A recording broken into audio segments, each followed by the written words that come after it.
So, Charlie Kirk, got a real interesting story. So I had pest control guy come through.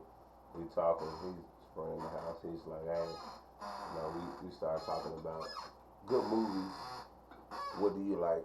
I like mind-bending dramas and mysteries. Mind-bending. Make you think.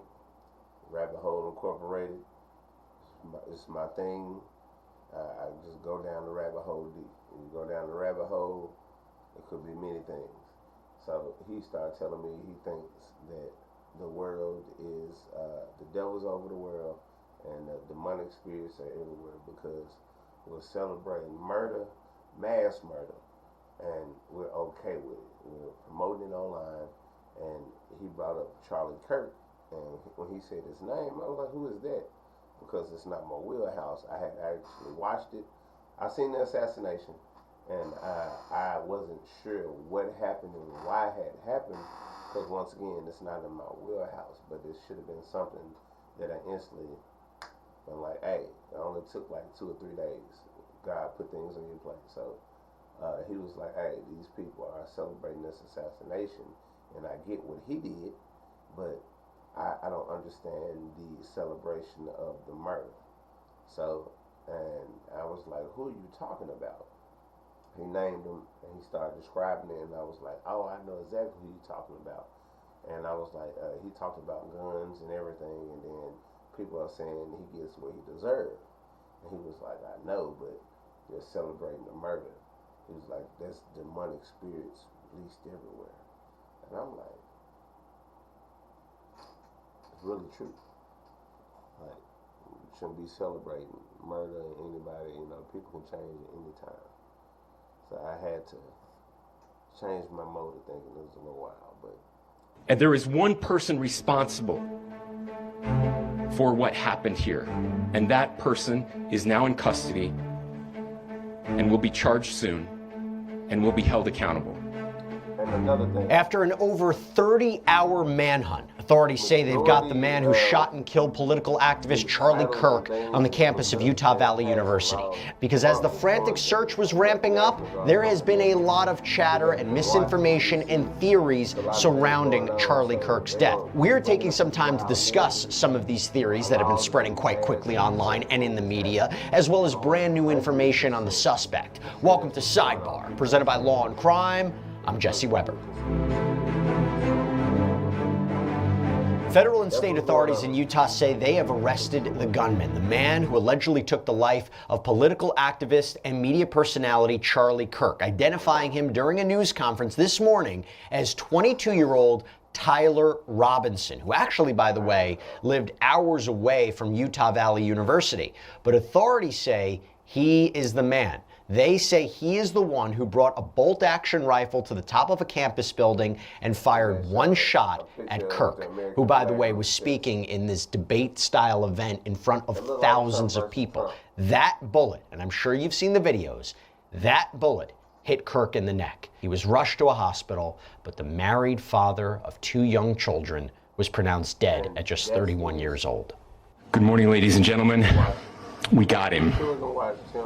On the evening of September 11th, a family member of Tyler Robinson reached out to a family friend who contacted the Washington County Sheriff's Office with information that Robinson had confessed to them or implied that he had committed the incident. Robinson, he was taken into custody around 10 p.m. He was booked into jail. According to FBI Director Kash Patel, after surveillance images and video of this suspect was released to the public, they received thousands of leads. While he said that they're going to follow up on all those leads, even though there's an arrest, there are still so many theories about what happened here, and you wonder, is it really going to quiet that conversation? We're talking misunderstandings, we're talking misinformation, we're talking up conspiracy theories, general theories. That is what we want to get into right now, because even with someone in custody, a lot of these theories, I wonder, will they continue to circulate? You know that there's going to be people who say, oh, this is just the fall guy, there's something bigger here, maybe there's other people involved. Now, you know we've been on top of the story from the very beginning, and we are able to do that because of the incredible support that we get from our sponsor, Morgan & Morgan. This is America's largest injury law firm. This is a firm with over 1,000 attorneys. You know why they're so big? Because they win a lot. They have recovered over $25 billion for more than 500,000 clients. Think about that. In the past few months, a client in Florida received $12 million after the insurance company offered just $350,000. Out in Pennsylvania, a client was awarded $26 million. That is 40 times the insurer's $650,000 offer. You have another client in Pennsylvania who received $29 million after being offered only $500,000. And even if you think your case isn't worth millions of dollars, why not just start a claim and fight for what you deserve? Morgan & Morgan, they make it so simple. You can start a claim from your phone in just 8 clicks. So if you're injured, you can easily start a claim at forthepeople.com/LC sidebar by clicking the link below or scanning the QR code on screen. An attorney's office. So I want to start with the shooting itself. This is a big one. You probably saw this too. The white hat guy, right? Let's take a look. Do you know how many mass shooters there have been in America over the last 10 years? Counting or not counting gang violence?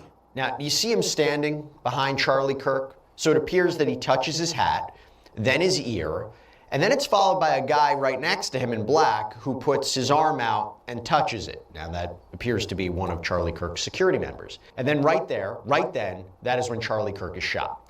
So the theory is, were they signaling the shooter?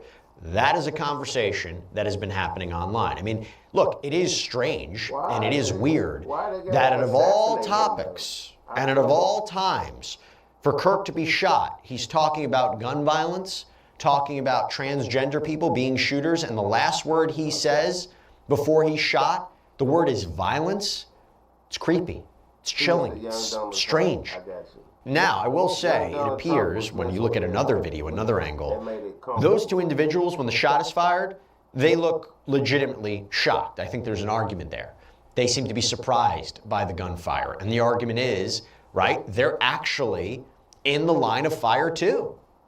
Now, it does bring up something else. It brings up the issue about whether or not multiple people could in fact be involved. We heard what President Donald Trump said on Wednesday. My administration will find each and every one of those who contributed to this atrocity and to other political violence, including the organizations that fund it and support it, as well as those who go after our judges, law enforcement officials, and everyone else who brings order to our country. I actually asked former CIA and FBI agent Tracy Walter about this before the arrest of Robinson. Take a look. Do you think this is a situation where it was one person acting alone, or do you think it was coordinated and there was some help? I mean, we don't know at this point. I've seen a lot of people talking online about what may or may not have happened. From your perspective, we talked about how it might have been planned. Would you suspect that there could be multiple people involved? So I think so, but not in the sense that you may think, Jesse. So what I actually think is there are these, well, they're from Telegram sub-channels, those kinds of things on social media where individuals talk about this kind of thing and talk about this kind of violence. So I 100% think that there were individuals in this chat room assisting this person, goading this person on, wanting them to do it, because that absolutely exists in this internet subculture. So that's where I think these accomplices came from, and that's what ultimately needs to be shut down. Got to talk about something else with the shooting too. So there are certain angles of the shot where there is a belief that Charlie Kirk was shot in the chest, but the bullet ricocheted off of what people believe was him wearing a bulletproof vest, and then it struck him in the neck. Now, according to the BBC, neither the FBI nor Turning Point USA, which Kirk co-founded, neither confirmed whether he was wearing a vest that day. It is interesting, though, because the Daily Mail spoke with Chris Herzog, who is apparently the owner of the Bodyguard Group of Beverly Hills, a private security firm. Herzog claims he spoke with Charlie Kirk during a rally at California State University several months before and warned him that he would be killed at one of these rallies or events unless he took the proper precautions. Now, Herzog's colleague, Mark Wilson, also claims that he spoke with Kirk, telling the Daily Mail, we're huge Turning Point fans, being conservatives, and we discussed the lack of security because he's up close with these nutcase kids and doesn't appear that he even wears a bulletproof vest. It's super sad what has happened. However, based on the reporting, based on the analysis, it does seem, by most indications, that he was shot directly in the neck. Actually, again, here's what Tracy Walder had to say about that. I think we want to think that this is some kind of a trained assassin. Maybe we see that in movies, and that's something that we want to see. But the reality is a 200-yard shot, which is about what this is. Again, I don't have the exact data, but a 200-yard shot. I believe he was probably aiming for the head, came in a little bit low, but again, I don't know for sure. This is someone who is familiar, obviously, with weapons. There's no question. I don't think if you've never held a weapon before, you would be able to do that. But this is someone that probably had a scope attached, had been sitting there for a few minutes, got the target in their sights, and got off that shot. So I think it's someone who is moderately to highly familiar with weapons, but not some kind of a trained assassin. Now, if you were talking about 600 yards or more, sure. But I don't feel that that's far enough for this to be some kind of a sharpshooter. Okay, now I want to move on to this next theory. There is obviously a lot of political high tensions brewing with narratives being pushed that this was a left-wing extremist. I mean, right-wing influencer Mike Cernovich posted on social media that the shooter, quote, was an ideological foot soldier of far left-wing billionaires. Again, this is before the arrest of Robinson. And as reported by outlets like the New York Times and the Wall Street Journal, there was a preliminary and unverified report that the rifle found in a nearby wooded area, right by the crime scene, had been engraved with statements that, quote, express transgender and anti-fascist ideologies. In fact, here's what officials, though, had to say about those apparent engravings during Friday's news conference. The rifle was determined to be a Mauser Model 98 30-06 caliber bolt-action rifle. The rifle had a scope mounted on top of it. Investigators noted inscriptions that had been engraved on casings found with the rifle. Inscriptions on a fired casing read, "Notices bulges, capital O-W-O, what's this, question mark." Inscriptions on the 3 unfired casings read, "Hey fascist, exclamation point, catch, exclamation point." Up arrow symbol, right arrow, and symbol, and 3 down arrow symbols. A second unfired casing read, "Oh Bella Chow, Bella Chow, Bella Chow, Chow Chow." And a third unfired casing read, "If you read this, you are gay, LMAO."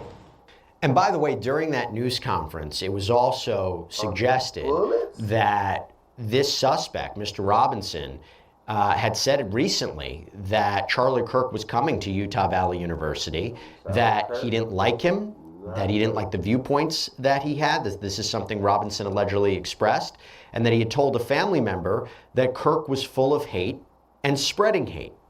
Now, it went both ways when you look online. There were also those, even before Robinson was arrested, who actually thought that the shooter could be a far right-wing extremist. So you saw these kinds of theories on both sides. We shouldn't believe everything the media says, because I know I've been conditioned to ask a lot more critical questions over the last couple of years. Obviously, this is in regards to Israel's war in Gaza against Hamas and the purported significant loss of Palestinian lives. But Kirk also had gone on Patrick Bet-David's podcast. The truth when it comes to Israel, just a question, that maybe we shouldn't believe everything the media says, because I know I've been conditioned to ask a lot more critical questions over the last couple of years. Obviously, this is in regards to Israel's war in Gaza against Hamas and the purported significant loss of Palestinian lives. But Kirk also had gone on Patrick Bet-David's podcast and spoke about the context of the October 7th attack on Israel that started this whole conflict, saying, how could this happen in a fortified country like this? Quote, "I've been to that Gaza border. You cannot go 10 feet without running into a 19-year-old with an AR-15 or an automatic machine gun. That's an IDF soldier, right? The whole country is so surveilled." We don't talk about Israeli politics very often. The last 9 months, Israel was on the brink of civil war. It's not an exaggeration. This judicial stuff, there were hundreds of thousands of Israelis taking to the streets because Bibi Netanyahu is basically redefining the Israeli constitution. That's not an exaggeration. There were protests planned this week against Netanyahu. That's all gone. Netanyahu now has an emergency government and mandate to lead. I'm not willing to go as far as to say Netanyahu knew there was intelligence, but I think some questions need to be asked. Was there a stand-down order? Was there a stand-down order? 6 hours. They're live streaming the killing of Jews. Did somebody in the government say stand down? Now here's the problem with this theory, in my opinion. Charlie Kirk, and this is well documented, went on record publicly, was a devout supporter of Israel and the Jewish people. And it is well documented, particularly in his debates that he had in public forums. You know, Fox News, they dedicated a whole segment to it. And in it, they played different clips of Charlie Kirk. In one, he talked about how Israel changed his life and that he was celebrated as a Christian over there. He said the nation of Israel actually has a place in God's plan for us on this planet. He said there is something special about Israel and said, I think we have a moral commitment to that land. And then while debating someone about the actions of Israel, right, in their war against Hamas, you had this person who criticized the Israeli government, called it evil. Charlie Kirk fought back, saying, it's also a moral truth that the war started because 1,300 Jews were killed and 200 were taken hostage. And when you declare war on Israel, expect a firestorm in reaction. Israel, at its holiest day of the calendar year, besides Yom Kippur and Rosh Hashanah, Samech Torah, the 50-year anniversary of the six-day war on Shabbat, Hamas invaded Israel, decided to go recklessly to music concerts, homes, to kibbutzes, and taking 200-plus hostages. They knew what they were doing.